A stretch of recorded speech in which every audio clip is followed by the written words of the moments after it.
built up in him and established in the faith, just as you were taught, abounding in thanksgiving. See to it that no one takes you captive by philosophy and empty deceit, according to human tradition, according to the elemental spirits of the world, and not according to Christ. For in him the whole fullness of deity dwells bodily, and you have been filled in him who is the head of all rule and authority. In him also you were circumcised with a circumcision made without hands, by putting off the body of the flesh by the circumcision of Christ, having been buried with him in baptism, in which you were also raised with him through faith in the powerful working of God, who raised him from the dead. And you, who were dead in your trespasses and the uncircumcision of your flesh, God made alive together with him, having forgiven us all our trespasses by canceling the record of debt that stood against us with its legal demands. This he set aside, nailing it to the cross. He disarmed the rulers and authorities and put them to open shame by triumphing over them in him.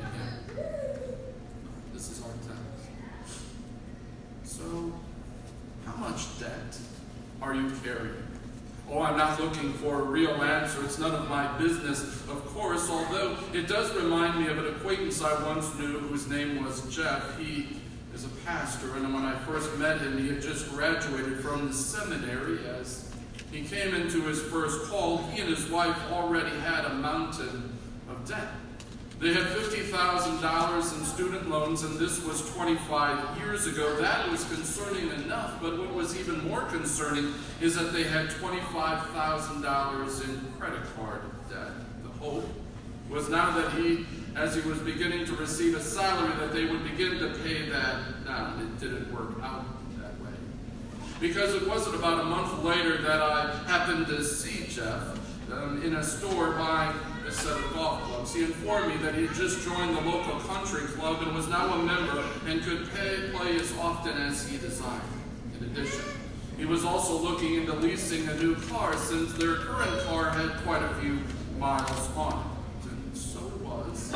About a year after that Jeff and his wife made a very public plea for help. They were struggling under this mountain of debt. Bill collectors were starting to call and even come to their home. They were unable even to pay off the minimum required each month.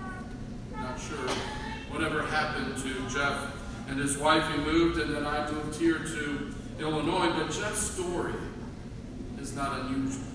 Do you know what the average consumer debt is for every American household today? This does not include mortgages on homes or even payments on cars. Mostly, this is credit card debt, and the average per household today is $8,284. This is alarming from a financial perspective. I say that because many people are affected by this burden. Many sleepless nights are experienced. Husbands and wives are often at odds with each other, trying to manage this debt, or maybe not manage it. And I could go on and on. It is a heavy burden. But my purpose this morning is not to act as some sort of financial advisor. My interest here is not how much financial debt you are carrying. Like I said, that's none of my business. But I am more concerned about the debt of sin that you are carrying. And let me tell you from the outset that this debt is much steeper and the mountain of it much higher. I hope you listen to the gospel lesson this morning as Jesus teaches his disciples how to pray. In what we often refer to as the fifth petition, Jesus said this: "And forgive us our sins, for we ourselves forgive those who are indebted to us." Now, there are a few ways that word has been translated down through the centuries. Some translate that word as sin, like forgive us our sins, as we forgive those who sin against us. Others, as in our own tradition, translate that word trespass, like forgive us our trespasses, as we forgive those who trespass against us. But an equally viable translation, which is alluded to in our gospel lesson, is the word debt. Forgive us our debts, as we forgive those who are indebted to us. It's interesting in this model prayer that sin is expressed as debt. It's a true metaphor because duty neglected in relation to God, what we commonly refer to as sin, is a debt owed to Him, one that must be discharged by paying a penalty. You might call that penalty an IOU. Or think of it this way.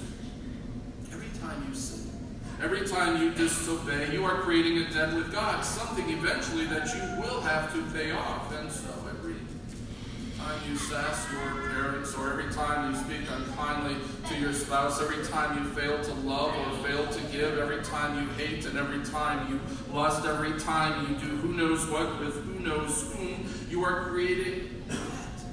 One for which you will have no choice but to issue an IOU. And at some point, there will be a day of reckoning when that debt will come due. God's justice demands no less. And so, not wanting to create even more debt we cannot pay, you would think that we would stop, or at least try our best at no longer running up the tab, that we would just stop sinning. You know, that day, I met Jeff in the store that day that he was purchasing a new set of golf clubs. I wanted to say, Jeff, this is insane. You just can't keep adding to the debt. Don't buy the clubs. Revoke the membership. Don't even think about the car. You'll never pay it off. Buy more. Will only make the debt increase. More sin will do the same. It will only make the hole deeper and the mountain higher, and yet we continue to sin. It's because we are enslaved. It's insane that we would want to accrue more and more debt. You would think that we would do everything in our power to minimize it, or in the very least to do our very best to improve around the edges, but we don't. We can't. Because we continue to sin. We continue to accrue a mountain of debt for which one day we will be held accountable. But just because one day we will be held accountable doesn't mean that we are or will be able to pay it off. When Jesus was invited to the home of a man named Simon, who was a Pharisee, that is, a religious leader, he was an upstanding pillar of the community, he had status within the temple, and so he invites Jesus over to his home for a meal. Not exactly sure the motive behind the invitation. Was it offered in good faith because Simon wanted to learn from Jesus, perhaps? Or did he invite Jesus over so that he might test him? In either case, while they were reclining at table, a woman came and stood behind Jesus, having brought with her an alabaster jar filled with perfume. Now, the Bible describes her as a person who had led a sinful life in that town. The implication is that she had quite a reputation, and it wasn't good. Was she the local meth dealer, a gang member, perhaps a well-known prostitute? Not exactly sure, but we're certainly in the right ballpark. And the first question that I have is, how did she even get into Simon's house? She certainly wasn't invited, but there she is, and she is weeping. In fact, her tears fall on the feet of Jesus, and then she wipes them with her hair, and that's when she anoints his feet with her perfume. Now, Simon the Pharisee is rather indignant about all of this, and so he mutters to himself, if this man were truly a prophet, he would know who is touching him and what kind of woman she is, that she is a sinner. But here's the point I want to highlight. Jesus went on to tell Simon in response to his muttering these words. He said, 2 men owed money to a certain money lender. One owed 500 denarii, the other 50. Neither of them had the money to pay him back. So a denarius is a coin worth about a day's wage. So one owed about 2 years' worth of salary and the other about 2 months' worth of salary. But did you catch the last statement? Neither of them had the money to pay him back. None of us have the ability to pay off the debt of sin we owe. Our sin created this mountain of debt. It's true that some have a larger debt, others a smaller, but none of us can pay it off. If you were perfect from here on out, which is an impossibility, of course, it would be insufficient. A perfect life from now on will not pay off a life of sin that we led heretofore. So what is life? Will you be sent to debtor's prison? Will you have to pay off your debt in hell?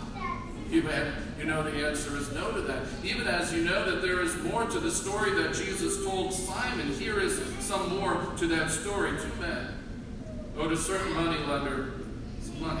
One owed him 500 denarii, the other 50. Neither of them had the money to pay him back, so he canceled the debt of them both.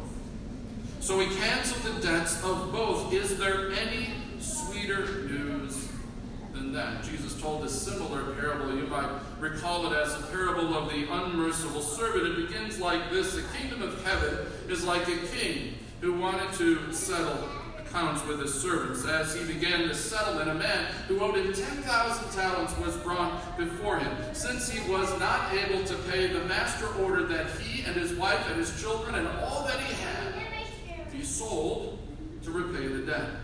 The servant fell on his knees before him. "Be patient with me," he begged, "and I will pay back everything."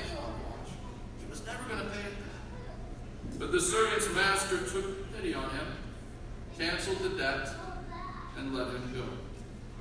You know, if you have a mortgage at Homestar, can you go into the bank and beg that your debt be forgiven? If you are carrying a significant balance with a credit card, can you call up Discover Card and beg that your balance be forgiven? You can beg all you want, but neither the bank nor the credit card company will forgive your debt. They would soon be out of business if they did. But according to God's account, we hear this. The servant's master took pity on him, canceled the debt, and let him go. All of which leads us to this wonderful sentence in our text. Paul is writing to the Christians at Colossae. He said, "And you, who were dead in your trespasses and the uncircumcision of your flesh, God made alive together with him, having forgiven us all our trespasses by canceling the record of debt that stood against us with its legal demands. This he set aside by nailing it to the cross." Our debt has been canceled. Perhaps a better translation is wiped away or blotted out. It's not that God merely overlooked our debt. God's justice simply could not allow this. Neither would his balance sheet. Rather, our debt was given to his Son. And having been nailed to the cross, our debt died with him. It is forgiven, canceled, wiped away, and blotted out. Jesus paid the IOUs. He entered our hell for us in our place. And now our debt to sin is paid in full. And so now that our debt to sin is paid in full, we too will forgive those who are indebted to us. And each of the above examples are forgiving others is assumed or commanded. In the Lord's Prayer, Jesus said, "And forgive us our sins, for we ourselves forgive everyone who is indebted to us." And to Simon the Pharisee, Jesus said, "Therefore, I tell you, Simon, her many sins have been forgiven, for she loved much." The assumption is that because Jesus forgave this sinful woman lavishly, she would now begin to love lavishly. And we all know about the unmerciful servant. He who had an enormous debt forgiven refused to forgive even a small debt owed to him by a fellow servant. Jesus has harsh words for him at the end of the parable. So as your debt has been canceled, go out and cancel the debts of others. As you have been forgiven, forgive others, for this is pleasing to God. Earlier this year, billionaire Robert Smith was the guest speaker at the graduation at Morehouse College. Smith, the founder of the private equity and venture capital firm Vista Equity Partners, is worth about $5 billion. As you probably remember hearing in the news, Robert Smith showed up at the graduation and announced that he was paying it forward. He was going to pay off all the student loans for every single graduate. His gift to the nearly 400 graduates was about $40 million. You can imagine the joy of debts forgiven. Jesus has given us even greater joy. For he has forgiven our sins, canceled our debt, and promised to us life everlasting. Paul makes this very clear in our text, and there is no better way to conclude this morning than to read his inspired words together in unison. They are printed on the screens. Please read with me. "And you, who were dead in your trespasses and the uncircumcision of your flesh, God made alive together with him, having forgiven us all our trespasses by canceling the record of debt that stood against